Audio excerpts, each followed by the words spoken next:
नमस्कार दोस्तों, मैं मृत्युंजय आपका स्वागत करता हूं हमारे इस चैनल सटीक परामर्श में। और आज हम लोग बात करने वाले हैं एडी कोड के बारे में। अगर आप लोग एक्सपोर्ट इंपोर्ट का बिजनेस करना चाहते हैं तो ये जो रजिस्ट्रेशन है बहुत ही इम्पोर्टेंट है। और बहुत से लोग हैं कि आईसी कोड का नाम तो जानते हैं, एक्सपोर्ट इंपोर्ट कोड का, मगर एडी कोड के बारे में उनको ज़्यादा जानकारी नहीं रहती है। तो जब आप एक्सपोर्ट करने जाएंगे तो उससे पहले आपको डॉक्यूमेंटेशन की जानकारी हो जानी चाहिए तो अच्छी है, नहीं तो फिर बाद में जाके मान लीजिए जो होता है क्या है, काम आपका डिले हो जाता है। तो एडी कोड जो होता है ये ऑथराइजेशन डीलर कोड के नाम से जाना जाता है। ऑथराइज डीलर कोड भी इसको बोलते हैं। और ये जो है आपका बैंक इशू करता है। Your first need to obtain it from your bank which is a authorise Reserve Bank of India. यानी कोई भी बैंक जो रिजर्व बैंक ऑफ इंडिया से ऑथराइज है, वो अगर आप उसमें अपना अकाउंट खुलवाते हैं, जैसे मान लीजिए आपने कोई भी सामान बाहर भेजना है, एक्सपोर्ट इंपोर्ट करना है, तो पहले तो मान लीजिए आपने कंपनी खुलवाया, फिर आपने जीएसटी बनवाया, फिर आपने एक्सपोर्ट इंपोर्ट का लाइसेंस बनवाया। अब एक्सपोर्ट इंपोर्ट का लाइसेंस बनवाने के बाद जिस बैंक में आपका करंट अकाउंट है वो आरबीआई का अप्रूव्ड बैंक होना चाहिए। उस बैंक में अगर आप अपना एक्सपोर्ट इंपोर्ट का जो कोड है वो जमा करेंगे तो वो आपको एक एडी कोड बना के देगा, ऑथराइज कोड जिसको बोलते हैं। And you need to register AD code with the relevant customs authority, typically ICEGATE portal.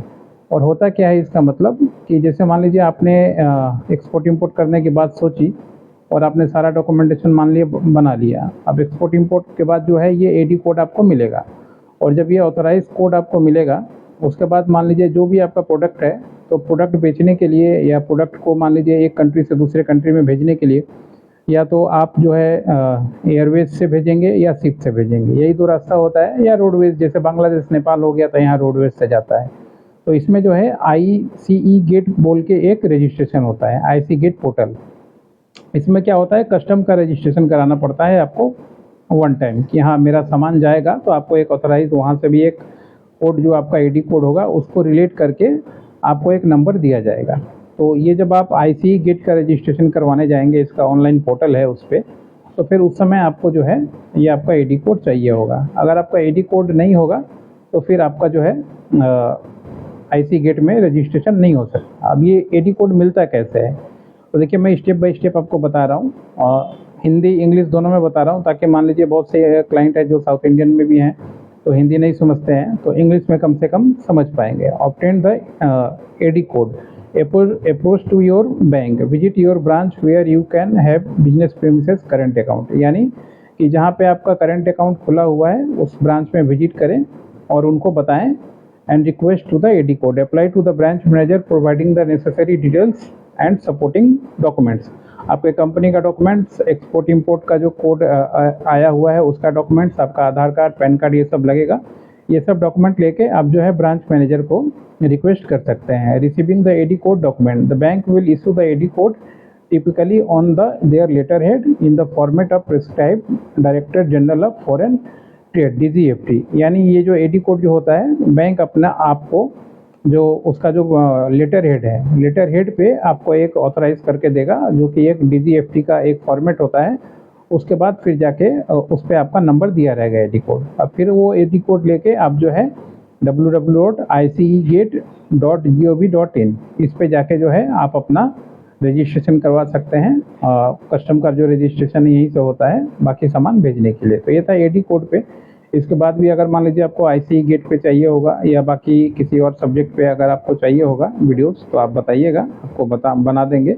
और ये लाइसेंस वगैरह हम लोग करवाते भी हैं, एक्सपोर्ट इंपोर्ट का लाइसेंस करवाते हैं, और इसके अलावा कस्टम का आईसीई गेट का लाइसेंस, FSSAI का लाइसेंस, RCMC का लाइसेंस, एपेडा का लाइसेंस, स्पाइस बोर्ड का लाइसेंस, ISO का लाइसेंस, GMP का, ये जितने भी तरह के लाइसेंसेज होते हैं हम लोग आपके लिए बनवा के देते हैं एक्सपोर्ट इंपोर्ट का बिजनेस अगर आप करते हैं। इसके अलावा अगर आपको मान लीजिए मार्केटिंग में कंसल्टिंग चाहिए कि पूरे साल आप जो भी बातचीत है हम लोग से करते रहें कि किस तरीके से मार्केटिंग करें। लाइसेंस बनवाने से एक मुद्दा है, और लाइसेंस बनवाने के बाद भी अगर आपका मार्केटिंग सही नहीं है तो फिर अगर आपके पास डिमांड ही नहीं आएगा तो फिर आप लाइसेंस बना के कीजिएगा क्या। ये भी एक जरूरी, जितना लाइसेंस बनाना ज़रूरी है उतना ही मार्केटिंग भी करना ज़रूरी है। तो मार्केटिंग के लिए अलग अलग हिसाब होता है, चाहे तो आप हम लोगों के साथ जुड़ के अपना कंसल्टेंट।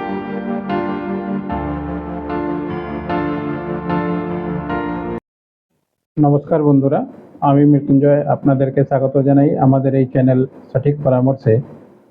আমরা কলকাতা বা ওয়েস্ট বেঙ্গলের প্রত্যেকটা জায়গায় কিছু না কিছু কাজ করেছি, আর ফ্রম লাস্ট 15 ইয়ার্স থেকে আমরা এই বিজনেসগুলো করছি, যাতে আমরা বিভিন্ন রকমের রেজিস্ট্রেশনগুলো কাজগুলো করাই।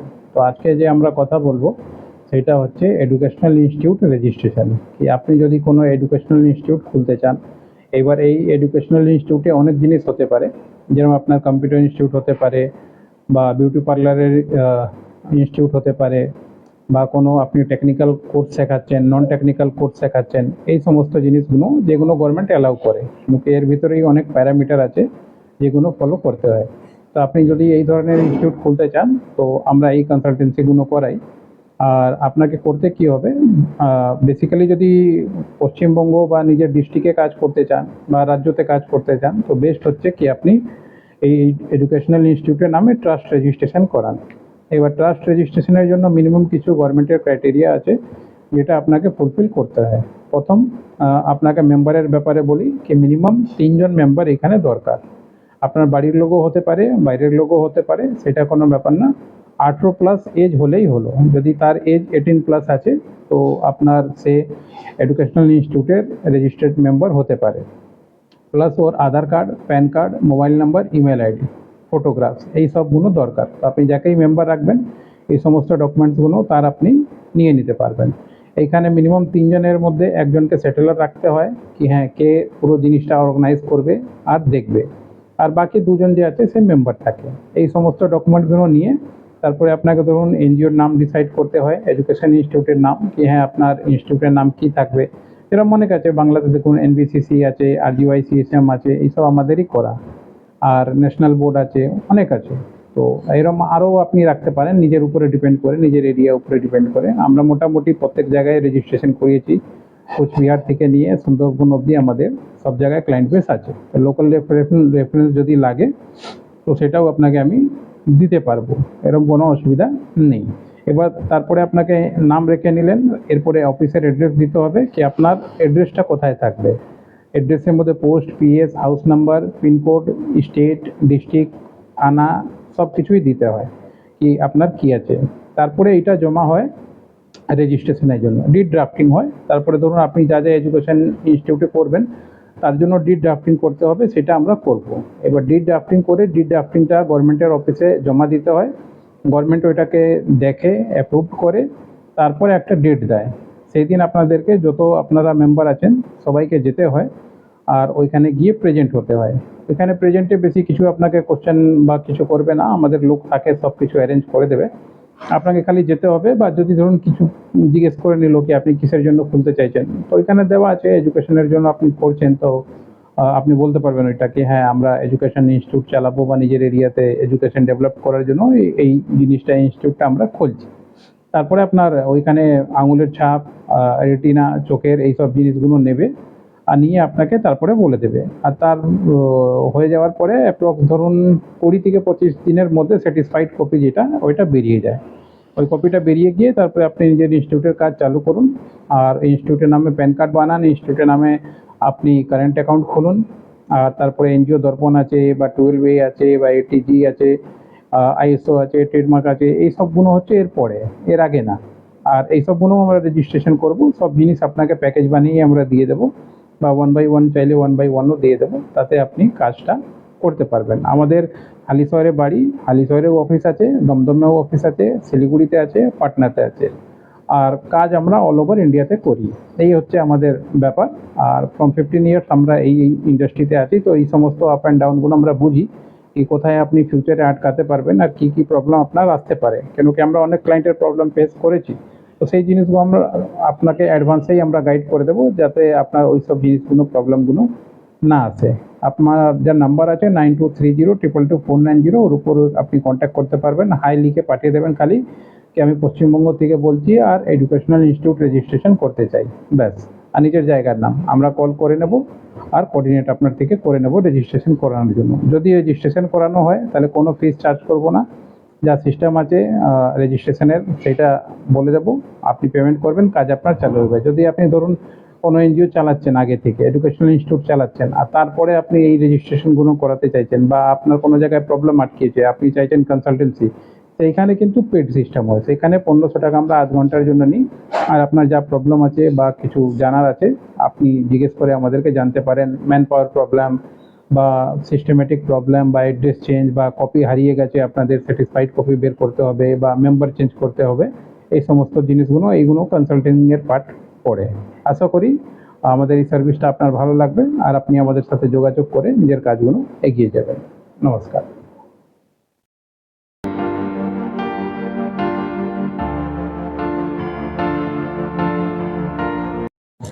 नमस्कार दोस्तों, मैं मृत्युंजय आपका स्वागत करता हूं हमारे इस चैनल सटीक परामर्श में।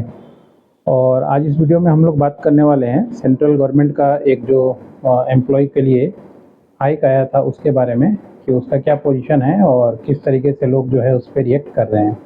तो इसमें एक न्यूज़ भी बन रहा है कि सेंट्रल गवर्नमेंट एम्प्लॉय में get less than 2% DA in next revision, यानी 2% का जो है सेंट्रल डीए के रिगार्डिंग बात हुआ था। गवर्नमेंट ने शायद अनाउंस किया था कि 2% जो है डीए पेंशन होल्डर को और सेंट्रल गवर्नमेंट के जो एम्प्लॉय हैं उनको मिल सकता है। मगर अभी गवर्नमेंट का नया अनाउंसमेंट आया है। The central government last month announce the 2% dearness allowances DA and dearness relief DR to 55% of the 1.2 crore central employ, यानी लगभग जो 1 करोड़ 1.2 करोड़ जो सेंट्रल एम्प्लॉय हैं इनके लिए था ये। मगर अभी देखिए क्या सिचुएशन है। दिस 2% डीए में was lost in the last 78 month, but now the further drop of inflation first 3 months of calendar of 25, यानी अभी जो है जो ये जो डीए अनाउंस होता है ये होता है इन्फ्लेशन के ऊपर, कि कितना इन्फ्लेशन आपके यहाँ पे है उसके ऊपर डिपेंड करता है। तो अभी 3 महीने में जो इन्फ्लेशन है वो कम हुआ है। तो जब ये इन्फ्लेशन कम हुआ है तो कमेटी ने सजेस्ट किया है कि इनका जो डीए हाइक्स था 2% उसको भी कम किया जाए। अब इसमें जो दिया है लेस देन 2% और इवन जीरो, तो जीरो का तो नहीं पता कि क्या हो सकता है, बस this will further disappoint crores of the central government employ and the pensioner who are looking for the decent high in the DA July and December. तो ये एक थोड़ा सा सेटबैक है उनके लिए जो सेंट्रल गवर्नमेंट के एम्प्लॉय हैं और पेंशन होल्डर हैं, जो मान लीजिए जिनको था कि हाँ 2% उनका बढ़ेगा। तो ये इन्फ्लेशन का चीज़ है, उनका कोई परमानेंट है नहीं उनका कि वो जो चाहे वही होगा। तो अब देखते हैं क्या होता है, इसका असर क्या होता है और गवर्नमेंट इस पर क्या कैलकुलेटिव डिसीजन जो है वो लेती है। अब ये अलाउंस है, जैसे मान लीजिए cost of living adjustment allowance providing by the central government to the pensioner, यानी उतार चढ़ाव जो आप जहाँ भी शहर में रहते हैं, तो किसी शहर में सब्जी का दाम कुछ होता है, रेंट अलग होता है, हर एक शहर का अलग अलग है। तो इसी को मैनेज के लिए हर एक जुलाई से दिसंबर में एक स्टडी होता है और उस पर जो डीए अलाउंस जो है वो मिलता है, रहने का तरीका। अब यही चीज़ है। अब इसमें मान लीजिए बहुत सारी चीज़ें हैं, गवर्नमेंट हमेशा रिसर्च करते रहती है, मगर ये एक सेटबैक है। देखते हैं इसका क्या असर आता है। कैलकुलेशन भी इसका होता है 7th पे कमीशन पे, इसका फार्मूला है जो ये काम कर रहा है, और 2001 को जो इसका बेस माना जाता है, और उसी के ऊपर कैलकुलेट करके जो है चीज़ें दी जाती हैं। तो अब देखते हैं, शायद हो सके इनको ना मिले। अब ये तो उनके लिए खुशी की खबर नहीं है, मगर बाकी पब्लिक को इससे कोई लेना देना नहीं है, क्योंकि मान लीजिए जो एम्प्लॉय हैं उनका 2% बढ़ेगा, पेंशनर का 2% बढ़ेगा, तो ये तो जनता में और भी मान लीजिए आक्रोश की बात होती है। सरकारी 150 करोड़ का देश है और सेंट्रल एम्प्लॉय कितने हैं, मात्र 1.2 करोड़। तो उनके लिए दुख की खबर है, मगर बाकी के लिए देखते हैं क्या हो सकता है। बाकी के लिए कोई फ़र्क नहीं पड़ता। अब जैसे हम लोगों के लिए कोई फ़र्क नहीं है, क्या होगा नहीं होगा। अब देखें गवर्नमेंट इस पर क्या डिसीजन लेती है और क्या देती है।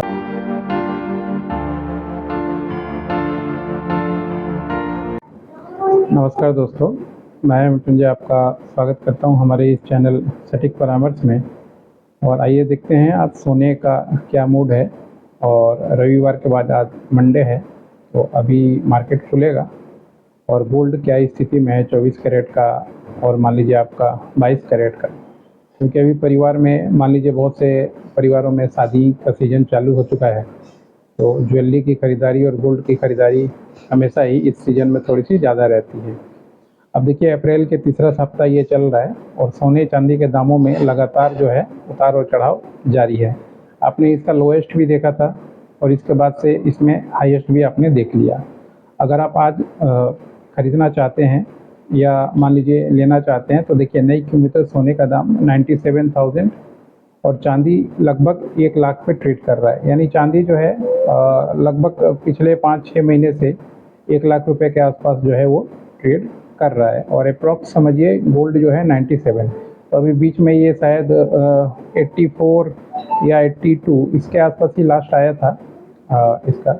उसके बाद से ये फिर मार्केट में हवा उठा कि 50,000 तक आ जाएगा, मगर वो 50,000 क्या, ये तो 1 लाख छूने की तैयारी में है। चांदी तो 1 लाख छू ही दिया, ये भी 1 लाख छूने की तैयारी में है। अब देखिए आज जो है 22 कैरेट का जो कीमत है अभी प्रेजेंट में आपका 89,600 22 कैरेट का जो कीमत है 10 ग्राम का, और 24 कैरेट का जाएंगे तो 97,730 97,730, यानी मान लीजिए 250-300 रुपये ही दूर है ये 98 से। और हो सके कहीं ये 98 या जो आपका 1 लाख वाला है वो भी ना छू दे। और अगर आप 18 ग्राम की बात करें तो 73,310 रुपीज़ पे ये जो है मार्केट में काम कर रहा है। और सिल्वर का जो रेट है वो लगभग 1 लाख रुपए किलो, क्योंकि सिल्वर ज़्यादातर केजी में जो है वो आपका काम करता है। दिल्ली का मार्केट देखिए, दिल्ली में 18 कैरेट का जो कीमत है 73,310, क्योंकि हर एक का थोड़ा सा अलग अलग होता है इसलिए हम लोग बता देते हैं हमेशा गाइडलाइन के लिए। कोलकाता मुंबई में जाइए तो 7300 190, यानी कोलकाता और मुंबई में दिल्ली के मुकाबले थोड़ा रेट कम है। भोपाल में जाइए तो 73,230, यहाँ भी दिल्ली से कम है। और चेन्नई में जाइए तो 74,000, चेन्नई में सबसे ज़्यादा है। और 24 कैरेट का भाव आइए तो देखिए इसमें क्या है, भोपाल इंदौर में 10 ग्राम सोने की कीमत है 89,500। जयपुर लखनऊ दिल्ली यहाँ पे जाइए तो आपको 89,600, यानी भोपाल में जो है जो प्राइस है गोल्ड का वो दिल्ली से कम है। ये कारण जो होता है वो टैक्स के लिए होता है, स्टेट गवर्नमेंट का बहुत सारा टैक्स होता है जिसकी वजह से ये आर्बिट्राज आपको मिल जाता है। हैदराबाद केरला कोलकाता मुंबई का मार्केट देखें तो ये जो है 89,450, ये जो है और भी कम है। ये 22 कैरेट वाला जो है आपको इंदौर से भी कम मिलेगा, आपको कितना 50 रुपये कम मिलेगा। तो 50 रुपये 10 ग्राम पे अगर होता है तो आप मान लीजिए 100 ग्राम पे आप हिसाब लगा लीजिए 500 रुपये कम, यही हिसाब चलता है। और 24 कैरेट का भाव 24 कैरेट में अगर जाते हैं तो भोपाल और इंदौर में 10 ग्राम का चल रहा है 97,360, और दिल्ली और जयपुर में चल रहा है आपका 97,460, और हैदराबाद केरला में चल रहा है 97,310, और चेन्नई में भी चल रहा है 97,310। यानी सबसे ज़्यादा जो दिल्ली लखनऊ चंडीगढ़ के मार्केट में है, और सबसे कम जो है हैदराबाद केरला बेंगलुरु और मुंबई। यहाँ पे लगभग समझिए 50 रुपये जो है मार्केट में कम है। सिल्वर का क्या रेट है, सिल्वर का जयपुर कोलकाता अहमदाबाद यहाँ 1 किलो का रेट है 1 लाख रुपए, और चेन्नई मदुरई हैदराबाद यहाँ जो है 1,10,000 रुपये, और भोपाल और इंदौर यहाँ पे है 1 लाख रुपए। तो देखिए यहाँ पे कितना अच्छा एक बिजनेस का ऑफर है, मतलब अगर आप ढूंढना चाहें तो आपको मिल सकता है कि यही चीज़ अगर आप कोलकाता से भोपाल इंदौर से खरीदें या कोलकाता से खरीदें तो 1 लाख रुपए में मिल रहा है 1 किलो, और वही चीज़ मुंबई और आप चेन्नई और मदुरई में 1,10,000। तो आराम से कोई चाहे तो यहाँ से खरीद के वहाँ बेच के 10,000 का जो है आराम से काम कर सकता है। अब बाकी चीज़ें अलग हैं, अब मान लीजिए सोना आप खरीदते हैं, गोल्ड खरीदते हैं तो ओरिजिनल डुप्लीकेट ये सारा चीज़ आपको थोड़ा सा देखना पड़ता है कि किस तरीके से मार्केट जो है काम कर रहा है। ये था आज का गोल्ड का अपडेट कि कैसा रहेगा गोल्ड का मूड। बाकी अलग अलग स्टैंडर्ड है, बहुत सारे लोग जो हैं देखते हैं 24 कैरेट 22 कैरेट, शुद्धता आप जानते हैं, दुकान में जाइएगा तो आपको बता देगा, यहाँ से बताने से ज़्यादा कुछ आप समझ नहीं पाएंगे। खैर आज के लिए इतना ही रहेगा। ये गोल्ड का देखते हैं, मेरे को तो लगता है कि 1 लाख सोने की तैयारी में ये लग चुका है। अगर आपको बुलियन से रिलेटेड कोई इंक्वायरी हो, बुलियन लाइसेंस का, बुलियन का बिजनेस कैसे होता है, जानकारी देने का काम हम लोग का है, पूरा जानकारी आपको देंगे। 1,500 रुपये आधे घंटे के लिए हम लोग फीस लेते हैं जिसमें पूरी जानकारी देते हैं। इसके अलावा ज्वेलरी से रिलेटेड ज्वेलरी का कोई लाइसेंस बनवाना हो या मान लीजिए ज्वेलरी एक्सपोर्ट का कोई काम करवाना हो, लाइसेंस बनवाना हो, तो हम लोग आपके लिए बना कर दे सकते हैं। इसके अलावा सर्वे वगैरह अगर करना हो मार्केट में, अगर आप काम कर रहे हैं पहले से कि कैसे काम होता है, नहीं होता है, नए हैं, सीखना चाहते हैं, तो इसके लिए भी हम लोग को फॉलो कर सकते हैं। हम लोग के साथ ईयरली एग्रीमेंट कर सकते हैं और जो भी आपका पर डे के हिसाब से जो भी सवाल रहेगा आपको एक टाइम दिया जाएगा और आपका काम जो है किया जाएगा। आज के लिए इतना ही दोस्तों, नमस्कार।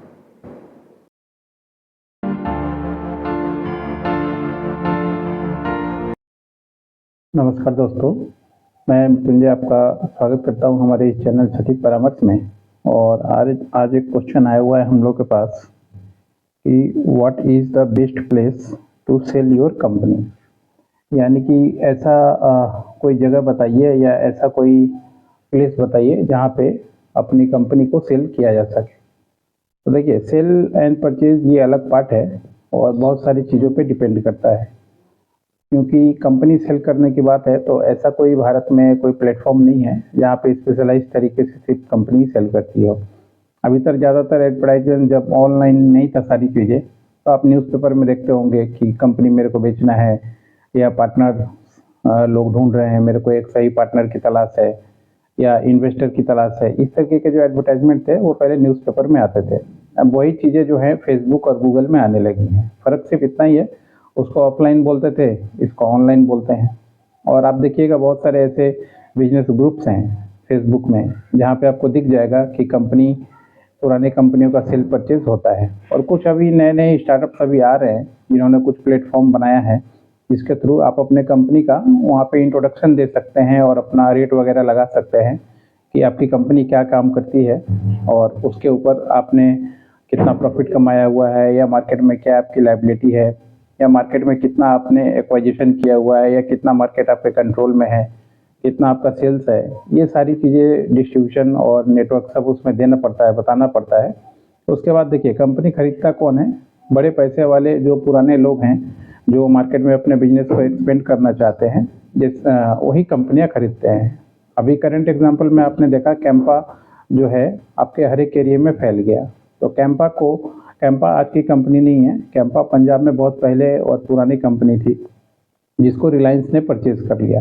अब वो कंपनी भी परचेज कर लिया, कंपनी का ब्रांड भी परचेज किया, कंपनी का कॉपीराइट भी परचेज किया, कंपनी का ट्रेडमार्क भी परचेज किया। तो इस तरीके से अगर कोई बड़ी कंपनी कोई नए इंडस्ट्री में घुसना चाहती है तो वो क्या करती है, वो नया से कोई बिल्डअप सेटअप खड़ा नहीं करना चाहती क्योंकि उसमें बहुत सारा टाइम टेकिंग लगता है। इसलिए वो लोग क्या करते हैं, पुरानी कंपनियों को परचेज करते हैं। तो अगर आपको पुरानी कंपनी बेचना है तो आपको आपका एमसीए का फाइलिंग, आपका कंपनी का रजिस्ट्रेशन, कंपनी का डॉक्यूमेंटेशन, ये सब ठीक रखना पड़ेगा। भले ही आपका धंधा चले ना चले, मगर कंपनी का अपडेट आपको रखना पड़ेगा ताकि अगर कोई खरीदार आपको मिले तो फिर आप उसको सही रेट लगा पाए। क्योंकि अगर वो कोई भी खरीदार होगा तो वो देखेगा कि इसका डॉक्यूमेंटेशन कितने दिन से लैप्स है या अपडेट है कि नहीं है, उसके बाद ही वो रेट लगाता है।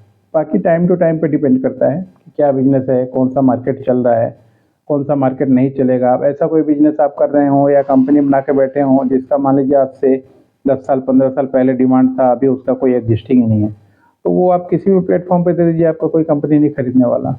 बात वही होता है कि जो मार्केट चल रहा है और कौन सा मार्केट आने वाला है, इसको अगर आप ट्रैक कर पाएँ और उससे रिलेटेड अगर कंपनी बना के आप स्टार्टअप अपना चालू करके थोड़ा सक्सेस कर लें, उसके बाद बेचें तो आसान रहेगा। जैसे मान लीजिए, देखिए जोमेटो ने भी बेचा अपना शेयर, बायजूस ने बेचा, बहुत सारे ऐसी कंपनियां, पेटीएम ने अपना शेयर बेचा, तो ये भी एक खरीदने की तरह ही है। तो पहले आपको सक्सेस होना पड़ेगा, जो भी मार्केट में काम कर रहे हैं उसमें काम करना पड़ेगा, अपना कंप्लाइंसेस वगैरह सब ठीक ठाक रखना पड़ेगा, फिर जाके कोई खरीदता बेचता है। बाकी नेटवर्क के लिए बहुत सारे ऐसे बिजनेस नेटवर्क हैं जिसमें आप जुड़ सकते हैं। बहुत सारे क्लब्स हैं जो ये काम करवाते हैं, सीए, चार्टर्ड अकाउंटेंट, लॉयर, ये लोग भी हैं जो कंपनी का सेल परचेज करवाते हैं। आप न्यूज़पेपर में एडवर्टाइजमेंट दे सकते हैं, फेसबुक में दे सकते हैं, यूट्यूब में जैसे हम वीडियोस बना के दे रहे हैं ऐसे दे सकते हैं। हम लोग जैसे और भी बहुत सारे नेटवर्कर हैं जो मार्केट में काम करते हैं या अपना बिजनेस चलाते हैं, ऐसे लोगों से जुड़ सकते हैं, अपना कंपनी का डिटेल सेल्स कर सकते हैं कि क्या आपका बिजनेस है, कितना आपका प्रॉफिट मार्जिन है और कितना पैसा आप चार्ज कीजिएगा। ये सब कुछ तरीका है जो आपको अपनाना पड़ेगा, फिर आपको कंपनी आपका बिकेगा। बाकी न्यूज़पेपर वगैरह फॉलो करते रहिएगा, उसमें भी बहुत सारे लोग, बायर भी अपना एडवर्टाइजमेंट डालते हैं और सेलर भी डालते हैं। अगर बायर का एडवर्टाइजमेंट दिख जाए तो डायरेक्ट उससे कांटेक्ट कीजिए ये कुछ तरीका है जिसके थ्रू आप अपना पुराना कंपनी जो है सेल कर सकते हैं, और चाहे तो खुद भी इसके ऊपर कुछ आइडिया लगा के अपना कुछ ऐप वगैरह बना सकते हैं, ताकि आप ये समस्या बहुत से लोगों को है तो उनका भी समस्या का हल होगा। तो समस्या का हल करना ही एक अपने आप में एक बिजनेस अपॉर्चुनिटी होता है। आज के इतना ही दोस्तों, अगर आपको अपना कंपनी सेल करना है, बेचना है, तो व्हाट्सअप कर दीजिएगा डिटेल। हम लोग पहले देख लेंगे, वेरीफाई कर लेंगे, अगर सारा कुछ ठीक रहेगा तभी कांटेक्ट करेंगे, ठीक नहीं रहेगा तो कांटेक्ट नहीं करेंगे। एकदम स्ट्रेट एंड फॉरवर्ड बात है। आज के लिए इतना ही। नमस्कार। नमस्कार दोस्तों, मैं मृत्युंजय आपका स्वागत करता हूं हमारे इस चैनल सटीक परामर्श में। और आप लोग बहुत साल से 6 साल से हम लोग का वीडियोस देख रहे हैं कि किस तरीके से फूल झाड़ू का बिजनेस स्टार्ट करें, और कम से कम 100 से ज़्यादा लोगों का हम लोगों ने काम चालू करवाया है, लाइसेंस वगैरह बनवाया है। तो लोग क्या करते हैं, मान लीजिए लाइसेंस तो हम लोग बना देते हैं, सारा कुछ ट्रेडमार्क, ब्रांड, उद्यम, मगर लोग का बिजनेस फ्लॉप कहाँ हो जाता है? खरीदारी में। जब लोग खरीदने जाते हैं तो होता क्या है, वो ओरिजिनल जगह पे नहीं पहुंच पाते हैं, उनको पता ही नहीं होता है कि कहाँ से क्या बिजनेस होता है, और ठगे जाते हैं लोकल एजेंट के द्वारा। ऐसा एजेंट जिसको ना ये जानकारी है कि इसका क्या रेट है, क्या सीज़न है, कहाँ से आता है, कैसे आता है, वो अपना मुनाफे के लिए आपको ठग लेगा और ठग के फिर चला जाएगा। तो देखिए, सिंपल सा एक मैं आपको फंडा बताता हूँ इस बिज़नेस का। इसके बाद मैं इस बिज़नेस के मालिक से भी आपको मिलवाऊँगा। और हम लोग अभी हैं लगभग समझिए सिलीगुड़ी, दार्जिलिंग के लावा में। काफ़ी टूरिस्ट प्लेस है और मैं भी घूमने भी आया हूँ, मगर घूमने के साथ जानते हैं बिजनेसमैन हैं हम लोग, अपना चैनल है तो बिज़नेस दिख जाता है मेरे को हर एक जगह कहाँ क्या धंधा है। तो यहाँ बहुत सारा चीज़ आप लोगों के लिए हम लोग दे के जाएंगे, जो भी मेरे 2-4 करोड़ दर्शक हैं। यहाँ का टूरिस्ट प्लेस भी, गाड़ी का भी, होटल का भी, बिजनेस का भी, ताकि आप कलकत्ता, मुंबई, दिल्ली, सिलीगुड़ी ऐसे एजेंट के चक्कर में ना पड़े। जब आप यहाँ के डायरेक्ट लोगों से मिलेंगे तो आपका काम अलग होगा, और जब आप एजेंट के थ्रू आते हैं तो आपको नीचे ही ठग लिया जाता है। बहुत ज़मीन आसमान का फ़र्क होता है। तो इसलिए ये दूरी हम लोग का काम है मिटाना, और ये दूरी हम लोग मिटा देंगे। अब देखिए, फूल झाड़ू का आपको काम करना है तो सबसे पहले आप लाइसेंस में समझ लीजिए। लोकल में आपको ट्रेड लाइसेंस लगता है, उद्यम का लाइसेंस लगता है, करंट अकाउंट लगता है, ब्रांड लगता है। उसके बाद पाइप वगैरह लगता है, मशीन लगता है, फिटिंग के लिए वो अलग मुद्दा है। उसके साथ में फिर बांस का जो सामान लगता है, और मेन है ये घास। ये घास जिसके पास नहीं है तो उसके पास लाइसेंस होकर भी कुछ भी नहीं है। और ये घास ऐसा है जो आपको ये नहीं कि कोई प्लास्टिक का है फैक्ट्री में बन जाएगा। आपको ऐसे हिली एरियाज़ में घूमना पड़ेगा, 10,000 50,000 खर्चा करना पड़ेगा, गाड़ी लेके घूमना पड़ेगा, तब जाके हो सके कहीं ठिकाना आपको मिले। नहीं तो आप वो एजेंट के चक्कर में ही, दलाली में आपका जीवन बीत जाएगा और बिजनेसमैन आप नहीं बन पाएंगे। पैसा लगा है हम लोग का, पैसा तो हम लोग वसूल लेंगे। दोस्तों, प्रैक्टिकल बात हम लोग करते हैं। जब ये सारा वीडियोज़ आपके सामने जाएगा तो कंसल्टिंग का फीस हम लोग को आप लोग बिना दिए यहाँ पहुँच ही नहीं सकते। नंबर भी नीचे दिया रहेगा, मैं इन लोगों से भी मिलवा रहा हूँ, मैं इन जगह भी दिखा रहा हूँ, क्योंकि आपके आने में यहाँ पे खर्चा है। आप मुंबई से घास मांगते हैं हम लोगों से, दिल्ली से मांगते हैं, राजस्थान से मांगते हैं, तो वहाँ से जब यहाँ आप आएंगे तो पता चला आपका 20,000 तो आने में ही खर्चा हो गया। तो 20,000 आपको खर्चा नहीं करना पड़ेगा। मैं यहीं के लोगों का जो ये गोडाउन देख रहे हैं, जो ये लोग किसान से कलेक्शन करते हैं और कलेक्शन करके बेचते हैं, यहीं का नंबर दूंगा, ताकि आप सीधा आदमी के पास पहुँचे। कोई बीच में कोई एजेंट वाला कोई काम नहीं होगा, और सही आदमी के पास पहुँचेंगे। मुनाफा तो इतना है कि सोचने के बाहर। रेट में नहीं बोलूँगा कोई भी, क्योंकि बहुत अलग अलग तरीके का बिजनेस होता है। रेट आप जिसका नंबर रहेगा नीचे उनसे डिस्कस कर लीजिएगा, हमारा नाम बोलिएगा या आपको नाम भेज देंगे, वो आपको सारा चीज़ बता देंगे। अब ये जो घास है, अभी सीजन है इसका, अभी से लेकर जनवरी फरवरी तक, मान लीजिए ज़्यादातर अभी लास्ट में आपका अप्रैल आने वाला है, मगर ये दिसंबर नवंबर से ये सीज़न चालू हो जाता है कटाई। और किसान काट काट के देखिए, अभी तक इसका डंठल भी आपको दिख जाएगा किस तरीके का ये नया काट के है। ये हिसाब होता है, कैलकुलेशन होता है। सूखा हुआ होगा तो थोड़ा पुराना होता है, और इस तरीके का थोड़ा देखिएगा तो मतलब ये सीजन का है, और काफ़ी चलता है। तो अब महाराष्ट्र, राजस्थान, हरियाणा, जो भी स्टॉकिस्ट है, जो ये माल खरीद के 500 क्विंटल, 1,000 क्विंटल स्टॉक करते हैं, मेरे बहुत सारे क्लाइंट हैं जो स्टॉक करते हैं, और फिर वो लोकल में सप्लाई करते हैं। तो जो स्टॉकिस्ट है वो आए, और जो कंपनी है छोटा मोटा चला रहा है वो भी आए, मगर उसको हो सके भाड़ा वाड़ा में थोड़ा कम मार्जिन मिलेगा, मगर रास्ता मिल जाए तो ठीक है, कोई दिक्कत नहीं है हम लोगों को। आपको खड़ा करना हम लोग का काम है, और खड़ा हम लोग कर देंगे। तो सही जगह आपको दिखा दिया। एक बार भैया आपको गोडाउन भी पूरा दिखा देंगे, और फिर इसके बाद मैं इनके ऑनर से भी आपको मुलाकात करवाता हूँ। एक बार आप दिखा दीजिए, यहाँ का भी थोड़ा बगल वाला भी दिखा दीजिए।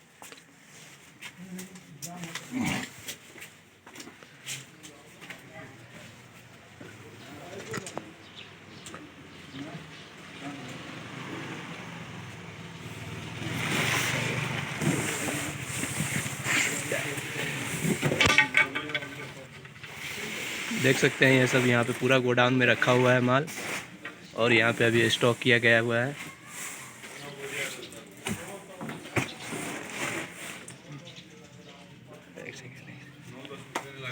ये और हमारा गोडाउन हो गया, और यही पे बगल में हमारा मकान हो गया। और ये सिटी जो है इसका नाम है लावा बाज़ार।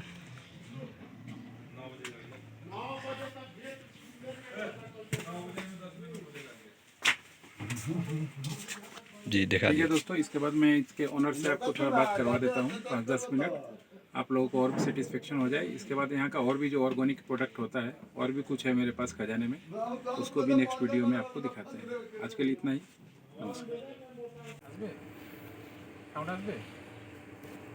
नमस्कार दोस्तों, मैं मृत्युंजय आपका स्वागत करता हूँ हमारे इस चैनल सटीक परामर्श में। और अभी हम लोग हैं नवद्वीप धाम में। नवद्वीप धाम आप लोग जैसे जानते हैं, नवद्वीप धाम में श्री चैतन्य का जन्म हुआ था और बहुत फेमस जगह है ये मायापुर। और ये दो ऐसा लोकेशन है जिसमें बहुत सारे लोग आते हैं, रहते हैं, और बहुत सारे लोग हैं ऐसे। अभी हम लोग एक फार्म हाउस में हैं, तो ऐसे बहुत से जगह के रिक्वायरमेंट में लोग यहाँ आते हैं शांति ढूंढने के लिए। तो यहाँ घर खरीदते हैं, फ्लैट खरीदते हैं, बहुत सारा खरीदते हैं। ऐसे ही हमारा ये जगह है, देखिए बहुत सारा ऐसे नेटवर्क है अपना। कलकत्ता में, बंगाल में हम लोग यहीं से हैं, तो ये जगह पे अपना अच्छा खासा नेटवर्क है, बिजनेस का बहुत सारा प्लान चलता है।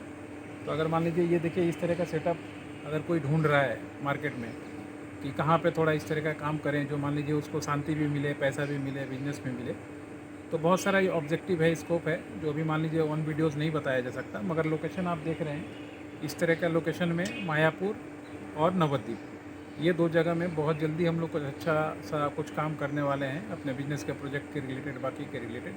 और आपको अपडेट भी करूंगा मैं टाइम टू टाइम। तो पूरे इंडिया से कहीं भी अगर आप कृष्ण के भक्त हैं और चैतन्य प्रभु से जुड़ना चाहते हैं, तो हम लोग का जब प्रोजेक्ट चालू होगा 2-4 चीज़ों पे हम लोग आएंगे बहुत ही जल्दी मार्केट में। तो नीचे दिए हुए नंबर पे आप लोग संपर्क कीजिएगा, ज़रूर आपको एक सही जगह और सही रास्ता नवद्वीप में हम लोग दिखाएंगे।